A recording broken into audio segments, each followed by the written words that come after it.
Welcome to BreitWerks. So this one's a tragedy. We were changing the oil. The owner got this car about a year ago. We've done some mods to it, but we never had to change the oil because it was fresh oil change when he got it.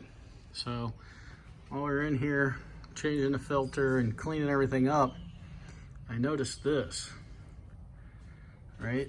So this line is the main pressure line coming off the oil pump. And that thing is crushed, and it's not just crushed on the bottom. Otherwise we could try to work it out a little bit, but it actually got crushed from the top too. So I mean, it's pancaked out. So no one ever complained of any oil temperature issues or oil pressure issues, but holy cow. My guess, looking at these two scars here, is that somebody had this thing on jack stands or something, or even a jack, and it slipped.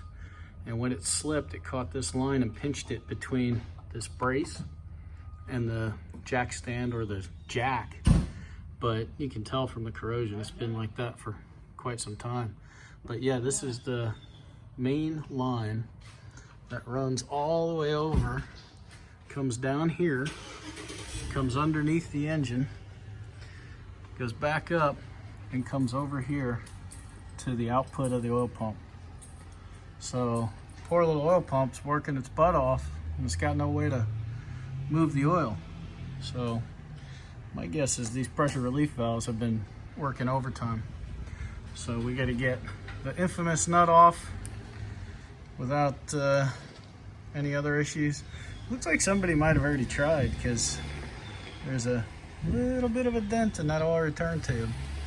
So we're gonna give it a shot, all in the name of good oil flow. Yeah, that's horribly crushed. All right, well, 9/9/3/1996. We'll get it sorted out. Porsche Classic still has the parts, so we'll replace that oil line, somehow figure out how to snake it all back through there. All right, check us out at BreitWerks.com.